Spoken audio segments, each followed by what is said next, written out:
one person you wanted to walk through that door at 2:45 was Brian Clough. Because when he walked through that door at 2:45, we were ready. People said he ruled by fear. You don't play if you rule by fear. Coming up soon on The Green Jumper, I'll be talking to European Cup hero Colin Barrett. So I went in to see the gaffer and I said, I'd like a pay rise. And he threw a copy of the Evening Post at me. He said, put that in your shoes, that'll rise you off the ground a bit. You'll also hear about a classic Cloughie tactic to sign Colin after the Manchester City defender had asked manager Tony Book for a transfer. I went at home, and obviously no mobile phones, but he rang the home number. He said, I've got Brian Clough on the phone from Forest and he wants to take you on loan. And I said, I don't want to go on loan. I know what loan players about. You go on loan for a month and then you come back to Man City and then you're no further forward. I want a permanent move. So he said, OK, I'll tell him that.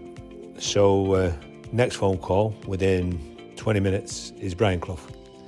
And he says, hey, you don't want to sign for me? I said, it's not that.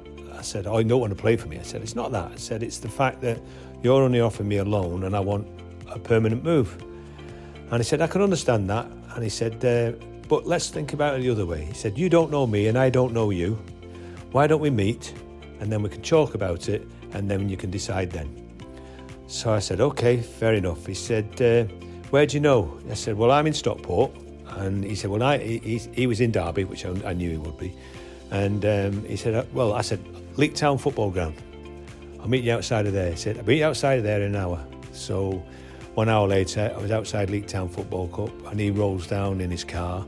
I get out of my car. He said, jump in. So I went in his car. We went 200 yards down the road and into a pub. And then we just started to talk to each other about the forthcoming event. And then eventually, after that meeting, he said, right, I'll see you at the City Ground, 12 o'clock, Saturday. You're coming on loan, and I'll sort it out with Man City End. You make sure you're there for 12 o'clock, and I'll see you Saturday. And he didn't give me a lift back to my car. I had to walk back to my car.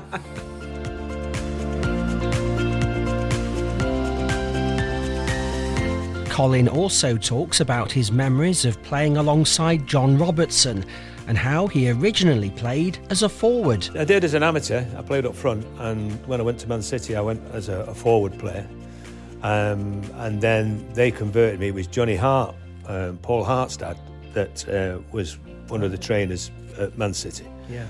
And we were out this game, and we had a game against the first team. I was playing, and we had this man-to-man session, and I happened to be marking Mike Sowerby, and in a defensive mode. And then from that moment on, they decided that that's where I was going to play. I was going to play more defensively than I was attacking. Even though I thought I was half decent going forward, they felt differently. Yeah. But it was, it's a case of, needs must. If that's what we wanted to do, I could do it. Yeah. And of course, at Forest, on the left-hand side, you were playing alongside John Robertson, who is obviously another Forest legend in the European Cup victories. What was it like playing alongside him? It's quite simple, because Clough used to say, get the ball and give it the little fat so-and-so on the line, and then we'll go from there. Robbo was one of these players who would always receive the ball no matter what was, how tight he was being marked. He was always available. He would always make sure that if he couldn't get it, there was something else on. But he was a talented boy who basically didn't know his own ability. I've got a picture here, if I just reach across, the 77-78 team, the team picture, and there you are, in between the great man and Peter Shilton. Yeah. When you see yourself there with all the other great names, what sort of comes to your mind? Well, I was always said to stand in between the people who are ugly.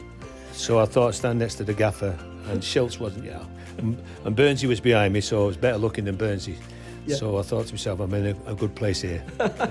But no, I think if you look at that team sheet, there are 13, 14 players on there. And that was it. That was our squad. 14 players, 15 players.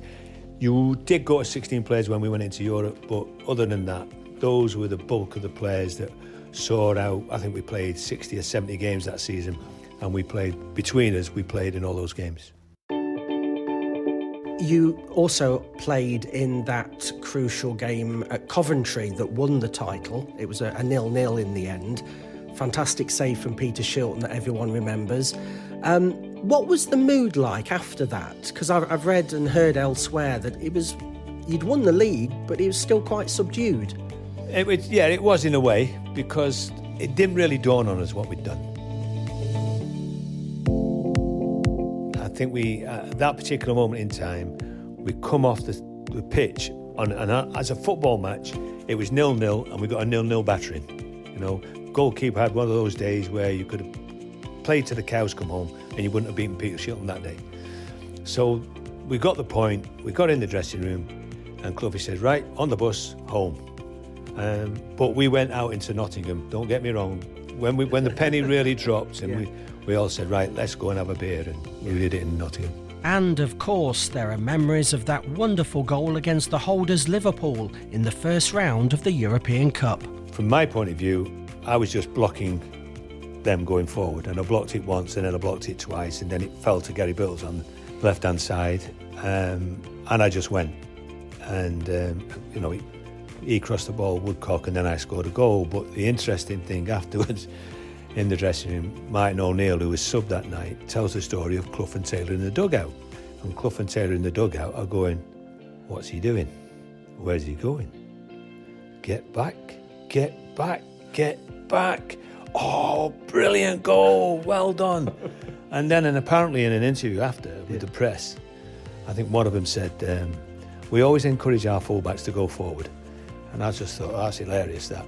Because if I hadn't scored, I know there was going to be a fine coming, I know all that sort of thing. But from my point of view, I was always taught, when you're going forward and when you're trying to engage, if you're in a positive mood, you make sure you're available for somebody else going forward, and that's what we did. You'll also have the chance to win a book signed by Colin Barrett.